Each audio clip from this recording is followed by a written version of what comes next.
quick. Let me teach y'all something real quick. You see this engine in here? It's a nice ass 6 liter. That's a nice ass nigga. That's Phil. There's other down. Let me not use my black language. That's Rob. He down there fiddling with this car. This car has given me so many headaches, so many heartbreaks, but at the same time, so much pleasure. And if you're asking, why is there a 6 liter in your car? Let me explain something to y'all. A couple months ago, the Giant H, which is on here, called me to do a photo shoot. The morning I started my car, I had rod knock. And as any other car enthusiast would know, when you hear that faithful sound, you know it's time for your engine to be replaced. And in my case, instead of rebuilding the engine, I got this. But then, to my amazement, as we started breaking down this car, there are other parts broken in the car. And when we drained the oil, before we started taking it apart, there was a rivet on my oil drain plug, which is magnetic. I talked to my roommate Brad, and he was like, the only thing I could think a rivet would be in this engine would be on the lifters. Hence, you might have messed up your head. As months and months of this car, there's smoke coming from the valve cover because I might have messed up the rings, XYZ. To my amazement, as we took apart the engine from the car, to remove the engine from the car, I noticed things after things after things. Removed the trans from the engine, clutch was cooked. All of that, got a new ACT clutch. Thank you very much, ACT. And as I was going to transfer the parts from the LS1 to the LQ9 over at DSF Works, thank you very much, DSF Works, I noticed, as I took off the oil pan, there was a little friend on the engine from the oil pan. My baffle plate from my oil pan came unriveted, which caused it to slap around against my crank, hence why there was metal shavings in my engine. I did not have rod knock. The bearings were fine, but I'm still going to get that engine rebuilt. The 5.7 is going to live on in another chassis. Now, my problem was I talked to the oil pan company, and they pretty much told me, we'll get everything fixed, shipped out the oil pan. There was a lot of back and forth, got the oil pan situated. My number one question to that was, what are we going to do about my engine? And they had stated in a very nice way, pretty much parts break, we warranty the part, there's nothing we could do from here, good luck. I could sit here and go off on the company, make this long list of stuff, but I'm not gonna do that. I'm gonna lick my wounds and just keep pushing. Now that I have this car, and now that it's getting worked on and we're doing everything we need to do, first of all, thank you Rance, thank you Gilbert, thank you to everybody that put good energy into this car. Thank you everybody who's ever helped with this car. But the purpose of this car is a few things. Number one, I wanted to build a solid car that I could get seat time in, and that's what we have here. Number two, I wanted to be able to make it to events and show the car to the people who have watched for hours on end, which are you guys, what the progress and everything of this car, where you can see it, you can touch it, you can feel it. I don't really care what you do to it, just don't vandalize it. Number three, I want to be able to give people ride-alongs and give them the experience of sitting in a Skyline with the V8, driving in a V8 car, but also go along with me and do other few things. Now, before we can do any of that, there's a few circumstances we need to cover. I need to get a cage for this car because a lot of the events that I'm doing require a cage. Not for reasons besides flipping over, but also safety of myself. There are things that come to play while drifting at these events. There are very high speeds now. This isn't no longer a go-kart track. This isn't a simple track. These are faster tracks which require damn near 4th to 5th gear or 3rd to 4th gear speed in this car. So my setup, 350Z rear end, CD09 with the LS. So 3rd, 4th gear, I'm cooking and booking. And say I spin out at those speeds, if somebody mollywops my car and hits the door with no cage, bye-bye Gary, I'm putting myself on a t-shirt from the Greater Plains, but we don't want that. So cage kits, Rob Parsons came through and I'm waiting for a cage to come. Micah Diaz's homies pretty much stated, if you can get this car running to me, I'll tune it. Not going to say no to that because we have an event in Arkansas coming up. NWA Drift, not the NWA you think of, Northwest Alliance, is having a drift event in Arkansas. I keep calling it Drift for Jesus because it's on a church mounted road that leads up to the church. So essentially my friend was like, there's only two options. You're going to either drift for Jesus or you're going to drift to meet Jesus. We're not trying to do option number two.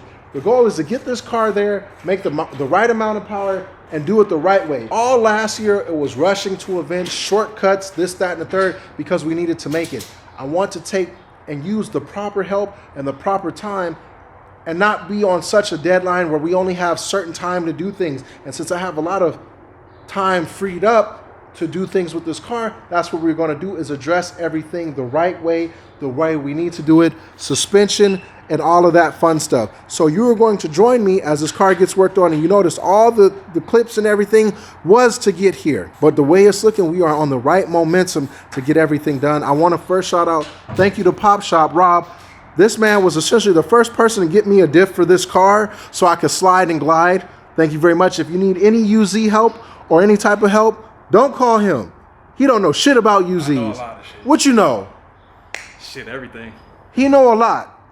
The stunt double for Uncle Phil knows a lot. Oh, so I'm not even... That's crazy, bro. I'm sorry. I had to do it to you. All right, Jazzy Jeff. You right. You gonna throw me out? That's Mr. Ian, future automotive content creator in the making. Right. I believe in you, boss man. Thank you. I believe in you. Thanks, guys. This is the first test of this car.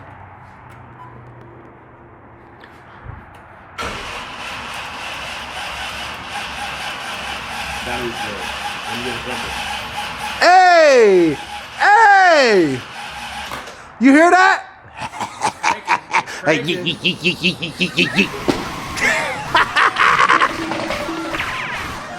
Nigga, you wanna work? You wanna work?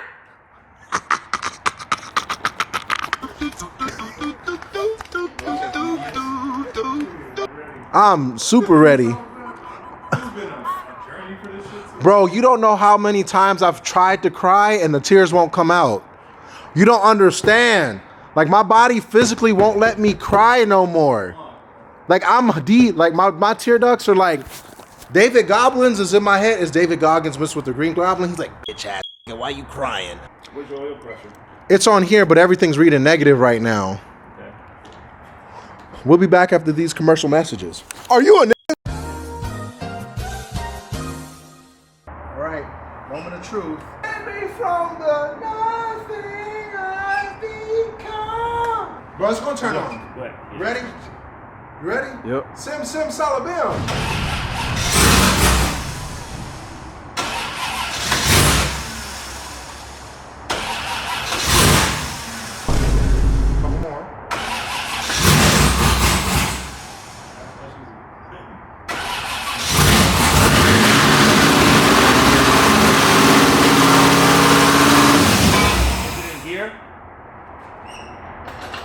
Does that.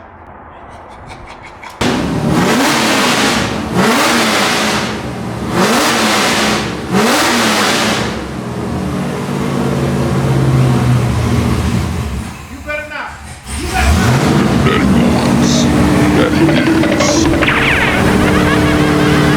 Stop. So many feelings, so many emotions. Nights unslept, hair unkept, pockets empty. All right, Gary, I want you to pump that 5 times fast. As fast as you can. Pull it up, pump it to 5. Yeah. 1, 2, 3, 4, 5. How do you feel, Gary? Feels good. Rob. A Rob Zombie poster. I got the car running. He said, you gonna be okay. Next stop, I gotta calibrate my finances. That's just where it's been at, and I've just kind of left it. I've thought about like kind of moving it, but it feels fine. Do you have issues going into 5th? Yeah. Yeah. You gotta kind of like go to 4th to get to 5th. Yeah. I think that's how all of them. Yeah, I are. was gonna say that's just CD stuff. This t-shirt's my little hat because I don't have a trans tunnel cover. So I put that there so the heat don't come up. Smart. And the smoke don't come up from when I drift. Big man. Big team. Niggas. I'm excited. This is a momentous occasion in my life. Rob, thank you very much. You will be getting your electronic food stamps in the mail. Just kidding. All right, everybody. Maintenance done. We're gonna drop this. I'm gonna come back tomorrow, gonna run it, make sure everything's good before we go to FTA. That way we can just show up prepared and The road to Arkansas starts now. I'm super excited. Thank you, Mr. Ian, for being here to record this. Thank you to Rob. Thank you to Phil. Thank you to the whole Anytime team. Thank you, DSF Works. It's just one of those things where this car has been a real pain in my side, and I wasn't going to put this much effort or try to reach out for anything. But Micah Diaz, I do want to say thank you for lighting the fire under your boy's ass. Rob came through. I called him literally on the other day, and he's like, just bring it. Just bring it. Make sure you bring all the stuff. Mind you, I didn't even know I was going to have all this, but he didn't shy away from it. He didn't get scared. He said, I can do it. And he got it done. So thank you, Pop Shop. This man, forever, whenever it touches my Skyline, when the 33 engine blew and I needed it done, he swapped the motor in what? A day. Thank you, Rob. You didn't have to. Brother, appreciate you. Appreciate you. I'm just grateful for the community and everybody that wants to see not only myself succeed, but everything we're doing succeed. So it's been a long day. We are here at FTA Inc. in Hesperia, California, a beautiful off-road shop that specializes in a little bit of everything. They got a Coyote Swap Bronco. They got a Hellcat Power Wrangler. They got bouncers, crawlers. Y'all see all of that in the back. You see all of this? You see all of that? It's quality in here. And the number one thing I always like about shops, I judge every shop by the bathroom. You're like, what? Yes, if the bathroom's clean, that lets me know the people there are clean. That makes me know the people there I can trust. Rob's got a good, clean shop. We got a good, clean shop. FTA Industries has a good shop. Josh, one of the owners here, is nice enough to tune the 34. I've had people tune my cars before, and there's no disrespect to them. It's just the fact that me and Micah, or correction, Micah and I are trying to do everything together as a team. So we are going to have more or less the same sponsors, the same providers, and the same workmanship that goes on our car as far as trust with people, trust with tuners, and trust with parts companies. And as you guys know, doing stuff like this on this level is very expensive. And you could imagine, even if I was like a normal person, what I mean by normal person, like, just to do this ain't cheap. All of this ain't cheap, and having an engine already go, that wasn't cheap. And just to think I have first world problems of like where I can just be able to go get another engine while somebody in their car in their day-to-day life would be like, I have to get a whole new car. I just can't get a whole new Skyline. So that being said, is I just want to have efficiency. I'm not looking for numbers. I'm not looking for some crazy ass 4 digits out of this. I just want to be able to get in this car, turn it on for the next couple years, and just beat the living piss out of it. And the tune I had before was more, I'd say, violent and aggressive. And there's nothing wrong with that, but the way I drive and the way I want things to last, those two don't go together. It's a Magnuson 2650 on an LQ9 with just a fresh bottom end, mild cam, and 243 heads. So I'm looking for around 650 to 7. If I go lower than 7, that's fine, because I'm chasing efficiency right now. So let's just have some fun and get to it. Yep, there was 2 header bolts that were missing. Oh, you had some extra ones? So I'm just running these in for now. We ran out of header bolts. I didn't know LS had in RBs. It's like 6 of them or 8. There's 8 on each side of these, or 4. I don't know. I can't count. Point is, he saw it and I didn't. We just slapped him. Thank you, Josh. That's a good tuner. Most people are like, you won't run it like this. It's just gonna leak a little bit. You're just gonna lose some power. A couple, like 1 or 2. So right now, what's going on is my oil pressure sensor seems to be in the wrong place. Mr. Josh, can you explain it better than me? Yeah, I actually was going to print something out to show you guys. Okay. That way it's easier to explain why it is in the wrong place. This man got diagrams. He got a printer. he got a printer and he got diagrams. All right, so that's a LS. So Am I looking at this the right way? You're looking at this the right way. So okay. Here's the front of the engine. Okay. There's the oil pump. Science. Engineering. So the beautiful thing about coming here is Josh and Sean went through the car like I said before, but they actually went through the car, and what I mean by that is usually go to the dyno, they throw your shit on the dyno, and it could have kaboom. Oil lines were backwards, oil pressure sensor was backwards, so we changed that, ran beautifully, make sure we checked the filter and everything. Wasn't anything too abnormal in that, just normal, just break-in stuff. Now the oil pressure sensor on top of the block, we run in the car, it was pissing oil down the bell housing. He used his borescope he got from Amazon, Shout out to Trusty on Amazon, and found where the leak was coming from. But the fun part is I have to take off the blower. It's not hard to do. It's just a lot of pieces. But it could be worse. So watch this. Use Jill Scott. Living my life like it's golden. Living my life like it's golden. I got my own supercharger and it's cooled down. I'm on E85. I'm on my way town.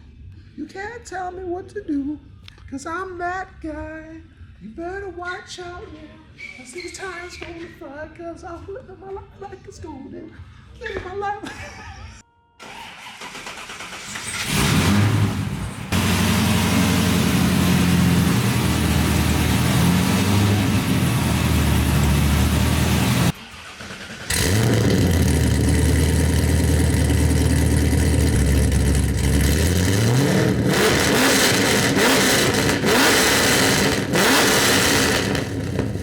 I just got back to FTA. It's Sunday morning. Josh went through the car completely with Mr. Sean, and he addressed a lot of issues that this car has that we didn't know because this is our first time building something like this. I've had a mean voltage drop for a cool year and some change. He figured out what it was. He saw my fuel lines and everything. Essentially, we built this with what we knew. But he knows it. There's a big difference. It's like, what does this word say? No, it says at. You're just reading it wrong. Fuel, voltage, chassis harness. I can get more efficiency out this with the correct things, and it's just going to take some time. That's all. So what we're doing is going to get us to Arkansas for sure.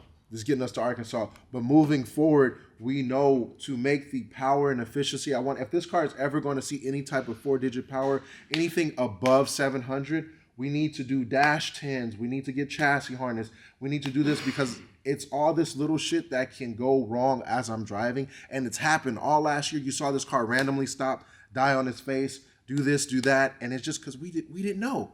But Micah Diaz, you was right. That's what you want to hear, Micah. You fucking bitch ass, fucking amazing, beautiful, gun-toting, Jesus-fearing, multinational person. You was right. I came to Josh. He even told me he did some pulls, and he was like, yeah, man. Look at this. Every pull. Consistency, response, and reliability. So there's every pull now. That's 593. hot. How many pulls did you do, Mr. Josh? Oh, that's 4, 5 pulls. And what torque did it make? So lower line is, so that line's torque. So torque line, you're sitting 550, 530 to 550, almost the whole pull at the hub. I'll take it. I ain't even mad. And then for people in YouTube land, a gentleman yesterday reached out to me about building a 6-liter race engine for this. That's 900 at the hub, easy. So he's talking. So pretty much, he wants to build an aluminum 6-liter 427. No. Okay. Well, point is, we gonna figure it out. If whatever we do from here, Gilbert and I were talking just we've got a formula. We got the formula down. We know who to come to. We know what to do. It's just executing what we need done and just go from there. Coming to a neighborhood in there. You give me a kiss.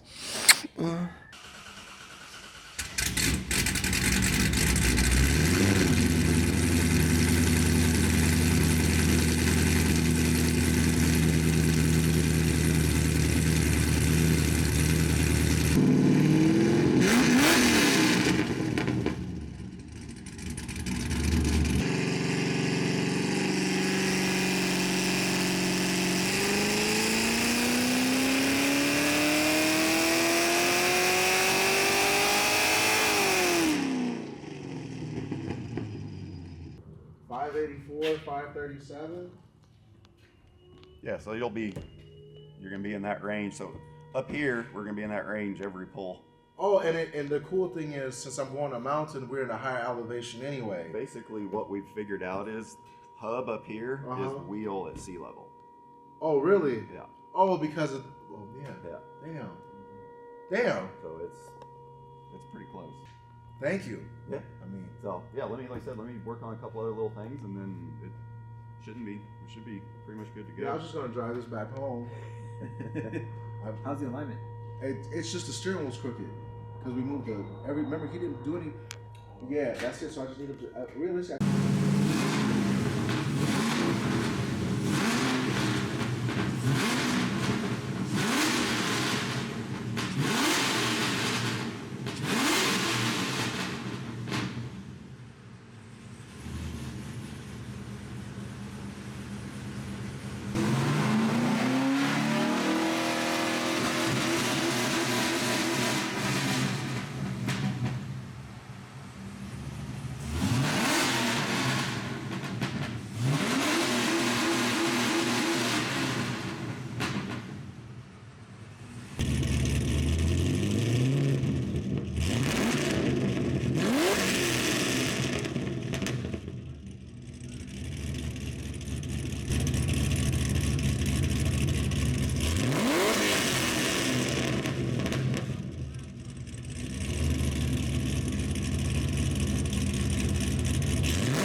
And that was, so earlier it was like that one. I mean, that one was gnarly bad when the voltage was way down. And that's even at the beginning of the pull. That's what I mean, is we were having like all kinds of weird, that's when we figured out all the voltage stuff was I noticed the fuel pressure was up and down and up and down and up and down. I mean, look at the variance. That's all from voltage. Well, I guess this is the part of the video where I say, thank you, everybody. Thank you, Mr. Josh. Thank you, Rob. Thank you, DSF. Thank you to the whole Anytime team. We're going to Arkansas. Thank you, Micah. I listened to your thank you. That's all I can say. Get this car, some wheels on it, get the body kit on it, hit up what tire sponsor may help us out this year. Still in limbo, so fingers crossed that tomorrow I get the call and they say, hey, yeah, just come to the warehouse, give us a couple of dollars and call it a day. But Mr. Josh will see us again soon. Not soon, but like soon in a good way. That way he can look at the car and be like, oh, this is what's going on, this is what's going on. Buy once, cry once. Texas Roadhouse.